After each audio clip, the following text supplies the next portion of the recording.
Okay, I'm not gonna lie, I was a little leery of canned butter when I first saw it. I wanted to try it first before we even brought it to you guys because if it wasn't what it should be, I didn't want to even mention it and anybody get sick. It is not, I don't think, can approved. Like if you ask canners or the ball recipes and whatnot, I don't believe it's approved. So you see those little dots right there? That is milk. Remember last video? We made butter. Tried to squeeze all the milk out that we could. You can't get it all. So we put our butter that we made into a pot and we're going to melt it down. I put it on a low, medium-ish heat, and there's a fine line.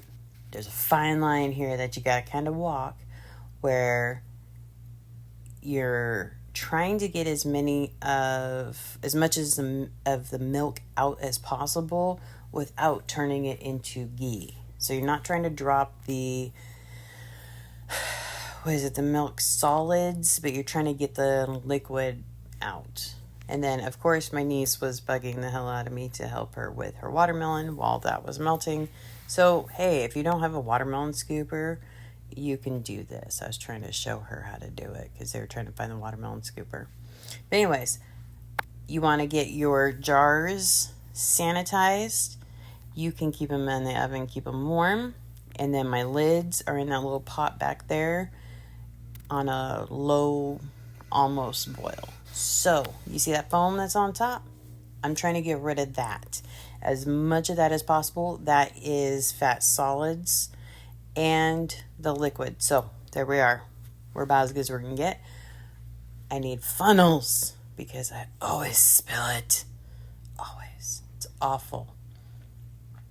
And I hate that. So, I'm going to go ahead and I'm going to fill my jars up. And then what I ended up doing, because the last time I made this, there was some milk left at a dot of milk left at the very bottom of the jar, which I didn't mind. But I'm going to scoop all this solid stuff, which is still very yummy, into this half jar. And we're going to go ahead and eat on that half jar. But I'm going to try and get as much of that off. One, I want less to shake because you got to shake this shit until it resolidifies. I'm not that good at remembering to continuously shake every few minutes until it's done not being melty. So, I'm going to get as much of that off, and then I realized that I took out quite a bit of butter, and I try refilling some of it by scooting all that off to the side and getting some of the butter out of that jar. I try and fill these up as far as possible because I want as little air. Now, once you open them, they will self-seal, for one. But once you open them, you need to keep them in a cool place. Is the butter good? It is fucking delicious.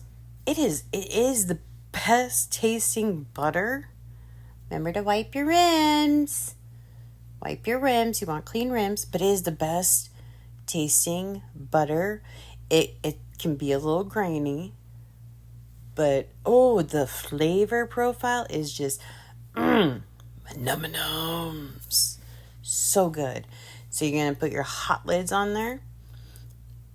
And then you're going to tighten your bands on there. You're going to shaky.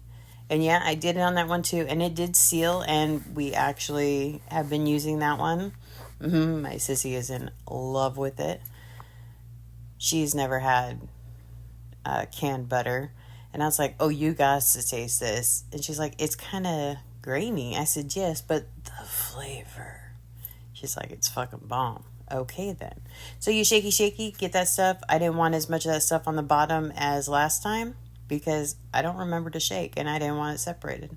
And then eventually it will all solidify and you're good to go. Bam, butter. And it is good. So have fun and enjoy.